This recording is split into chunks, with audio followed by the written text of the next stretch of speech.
आपके कमरे में इस वक्त क्या उड़ रहा है? क्या आपने कभी सोचा है? जैसा कि आप सोचते हैं कि आपका कमरा खाली है, लेकिन ऐसा बिल्कुल भी सही नहीं है, क्योंकि आपका कमरा बहुत सारी चीजों से भरा पड़ा है। जैसे कि हर सेकंड आपके चारों तरफ व्हाट्सएप मैसेज घूमते रहते हैं, यूट्यूब के वीडियो हमेशा चलते रहते हैं, ओटीपी चाहे वो आपका जियो हॉटस्टार हो, नेटफ्लिक्स हो, ये भी हमेशा आपके कमरे में चारों तरफ घूमते रहते हैं और बहुत सारे लोगों की फोन कॉल्स हमेशा आपके कमरे से गुजरती रहती हैं। और ये सभी चीजें होती हैं रेडियो वेव्स के कारण। और ये जो भी चीजें आदर्श आपके कमरे में घूम रही होती हैं, इन सभी चीजों का असली हीरो होता है मोबाइल टावर। तो आज के वीडियो में हम डिटेल से बात करने वाले हैं कि मोबाइल टावर क्या होते हैं, कैसे काम करते हैं, इनसे क्या फायदे, नुकसान और भी बहुत सारी चीजों पे आज हम बात करने वाले हैं। तो बिना देर किए करते हैं आज का वीडियो स्टार्ट।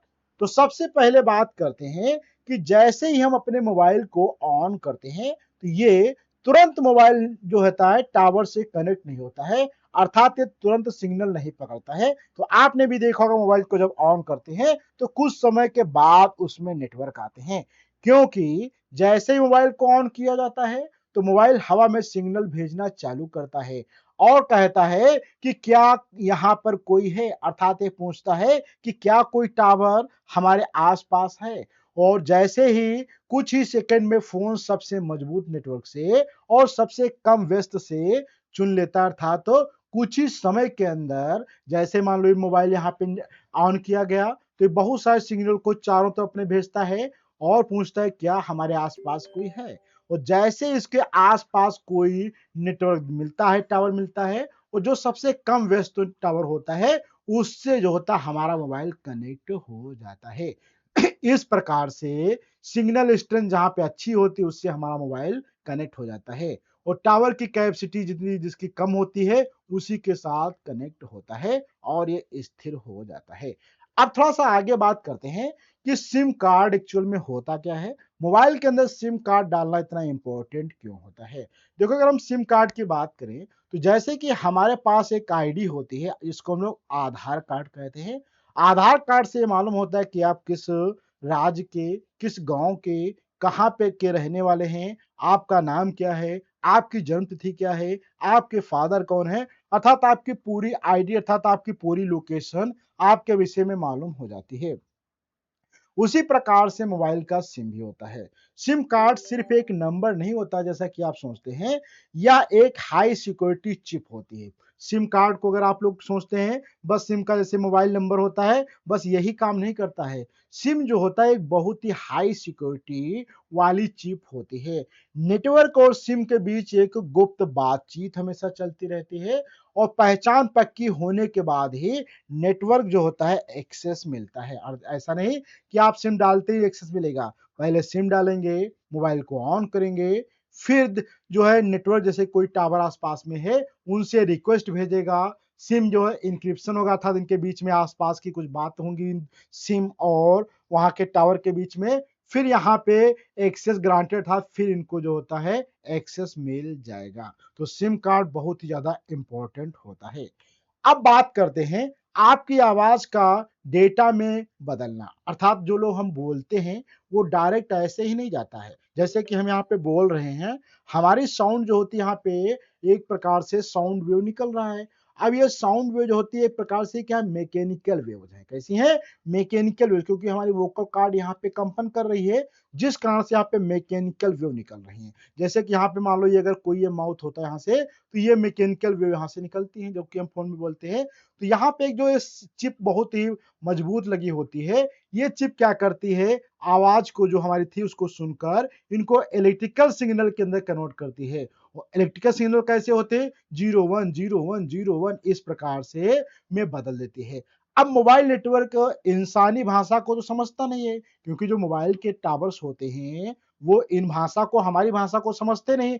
इसलिए क्या करती है, जो माइक्रोफोन हमारी चिप लगी होती है मोबाइल के अंदर, वो तुरंत इनको इलेक्ट्रिकल सिग्नल के अंदर कन्वर्ट करती है और फोन आवाज जो 01 में टूटकर आगे बढ़ने लगता है। और इन 01 को जो होता है टावर आसानी से पढ़ लेता है, समझ लेता है, फिर इनको जहां पे जाना होता है वहां के लिए भेज दिया जाता है।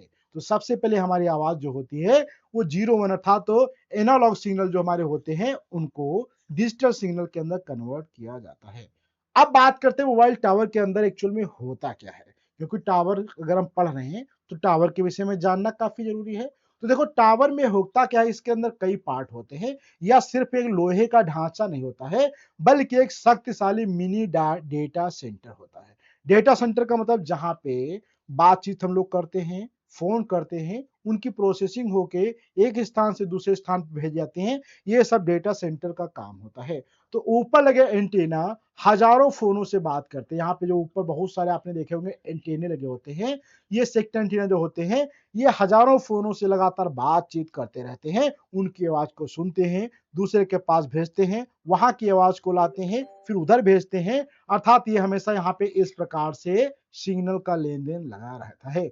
और नीचे जो होता है यहाँ पे पावर सिस्टम होता है, बैटरी कूलिंग सिस्टम और कंप्यूटर सर्वर लगे होते हैं। अर्थात जो नीचे का पार्ट होता है यहाँ पे बैटरी वाला सिस्टम लगाया जाता है, कूलिंग सिस्टम जिससे हीट ना हो इसलिए लगाया जाता है, बेस बैंड यूनिट होते हैं, यही आपका सिग्नल जांचा जाता है और इस प्रकार से पूरा काम ये टावर काम करता है। आप थोड़ा सा बात करते हैं, जादू यहाँ होता है कोर नेटवर्क के अंदर। देखो टावर आपकी आवाज को मोबाइल ऑपरेटर के कोर नेटवर्क को भेजता है। देखो ये टावर है, इस टावर ने क्या किया, आपके मोबाइल के कोर नेटवर्क को भेजता है। अब नेटवर्क जो होता है मिली सेकेंड में खोजता है कि आपका दोस्त दुनिया में कहाँ। जैसे कि मान लो ये आपका मोबाइल होता, ठीक, ये मोबाइल से आप कॉल करेंगे तो ये पहले क्या करेगा, इस टावर के पास जाएगा।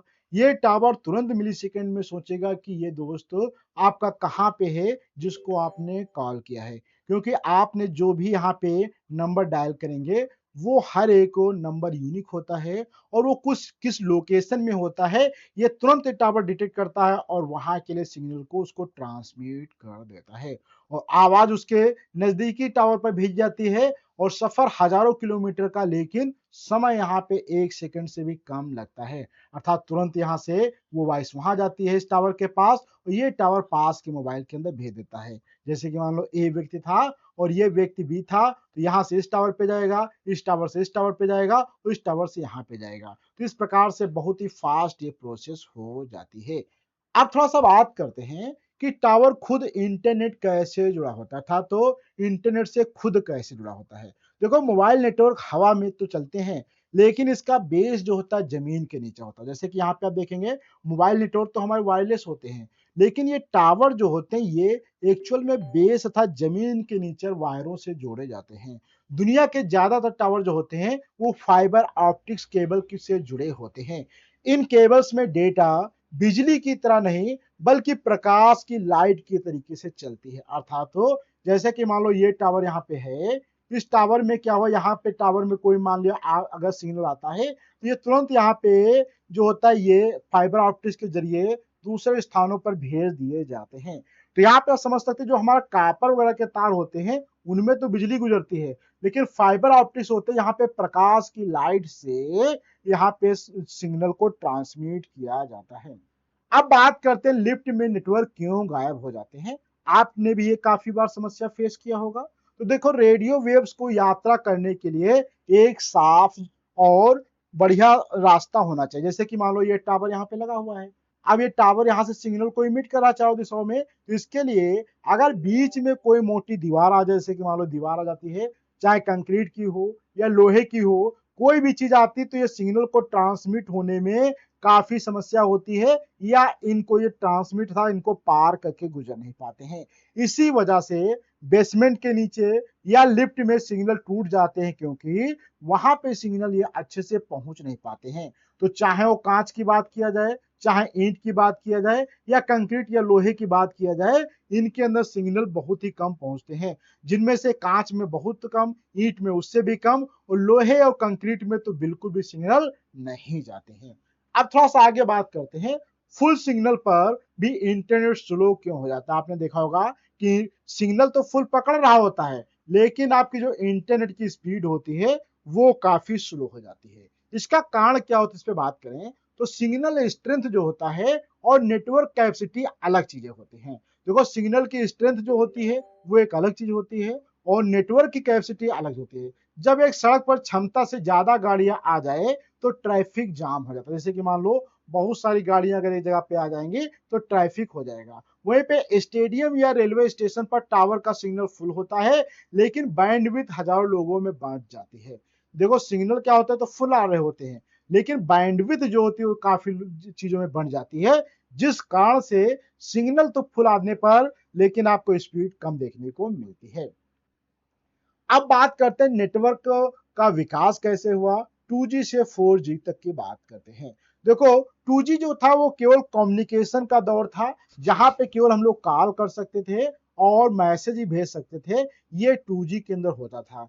लेकिन जैसे इंटरनेट की हम लोगों को जरूरत पड़ी तो फिर 3G का विकास हुआ, और 3G में हम लोग क्या कर सकते थे, वेब ब्राउजिंग, गूगल का थोड़ा सा गूगल पे चीजों को सर्च कर सकते थे, वो हल्का फुल्का वीडियो भी देख सकते थे।